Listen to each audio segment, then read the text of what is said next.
Muy buenas tardes, facilitadora de educación e identidad del docente. Mi nombre es Hipólito Gamaliel de los Santos Sosa. Me encuentro aquí con el profesor Moniz Reyes, que imparte clase en el liceo secundario Padre Daniel de Miches, al cual le estaré haciendo una cuanta interrogante acerca del rol del docente, de la educación de ayer y de la educación de hoy día.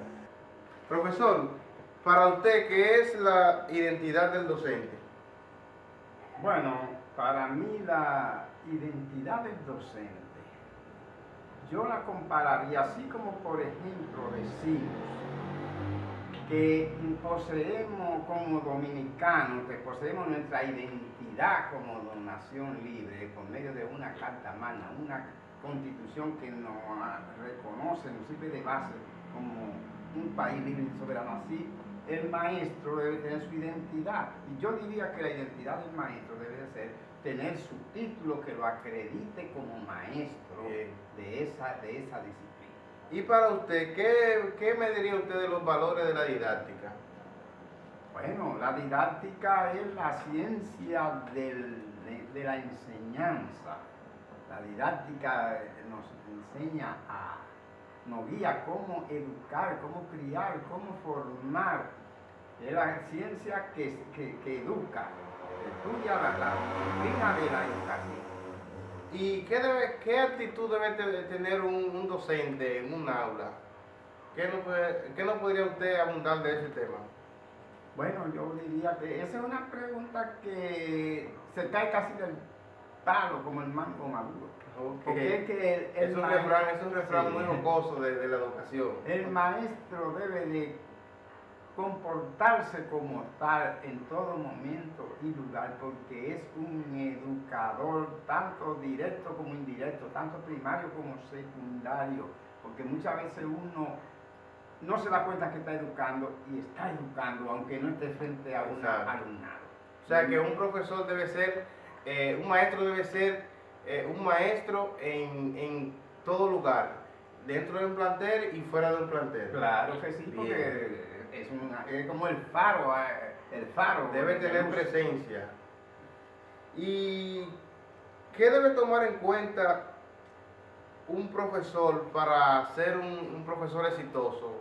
O sea, ¿qué usted cree que debe tener en cuenta para que todo esté marchando bien, o qué punto debe tomar para llevar a los alumnos hasta el punto donde él quiere? O sea, para ser un maestro exitoso, ¿qué usted cree? ¿Qué nos puede abundar usted sobre ese tema? ¿Qué punto debe trabajar o qué punto debe mantener? Lo primero que un maestro debe tener es hacer la planificación. Lo que va a enseñar, planificarlo, no ir a improvisar. Y después que un maestro planifica, hace su diseño instructivo, hace su bosquejo de clase y aplica su metodología y que no sea una improvisación, que motive bien sus alumnos, puede lograr los objetivos programáticos, aplicando unos contenidos que se adapten a la situación y a la necesidad del alumno y a la realidad del alumno. Bien. ¿Y qué, en la educación de hoy, qué deben mejorar los maestros de hoy en día? ¿Qué usted nos puede decir acerca de eso? O sea, ¿cómo usted ve la educación de hoy comparada con la de ayer? ¿O qué usted puede decir? ¿Qué usted cree que debe mejorar de la educación de hoy? Bueno, yo tendría que, me permitiría decir esto, yo respetaría la educación actual porque está sustentada por una base tecnológica. La tecnología de hoy no es la de ayer, porque ayer la educación estaba saturada de maestros empíricos. Y cuando te hablo de maestros empíricos, son de maestros que no tienen preparación pedagógica, que lo que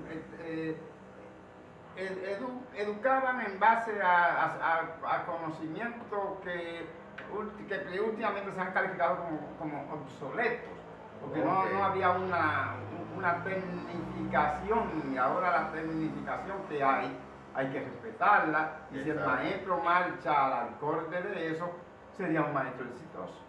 ¿Y cómo usted ve la estrategia que emplea, que emplean los docentes de ahora y la que empleaban los de ayer? Bueno, es lo mismo que termino de explicar, que los maestros del ayer, de la época, y mira que se vivía una época muy casi inolvidable, que le llamaban la época romántica del magisterio, la época romántica.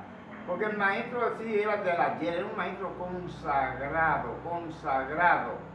Por eso llamaba el romanticismo magisterial, porque en las comunidades, principalmente en las comunidades rurales, cuando llegó el sacerdote, llegó Dios, llegó el maestro, llegó Dios. Por ejemplo, era la persona más respetada y más oída y eran líderes de su comunidad. Y ellos los pocos que sabían, y la poca preparación que tenían, porque no, se carecía de los avances tecnológicos de hoy, pero ellos lograban sus objetivos porque eran líderes en su comunidad. Pero ahora no hay que entrar en muchos detalles para comprender que ahora en nuestra sociedad se han filtrado muchos antivalores que están surtiendo efectos negativos y a veces hay una nueva generación que no ha sabido a veces cultivar bien o trillar bien su camino para crear un liderazgo como lo tenían aquellos maestros de aquella época. Profesor Moniz Reyes, muy acertada su respuesta. Yo puedo argumentar como conclusión de esta maravillosa entrevista que yo me haría una pregunta. ¿Qué me gustaría a mí fusionar de la educación de ayer y la educación de hoy? Bueno, me encantaría fusionar el amor que tenía el docente de ayer con los materiales didácticos de hoy y las posibilidades. Antes sí existía un gran amor por enseñar. Ahora en la educación tradicional de hoy en día existe mucho lo que es voy a estudiar, voy a hacer esto porque no lo siento, sino porque lo necesito lo que me pueda ganar, necesito eso.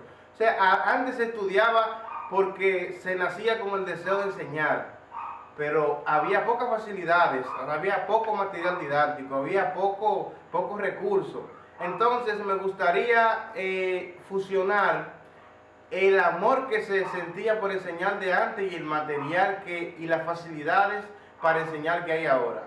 Eso es todo. Muchas gracias, profesor. Gracias.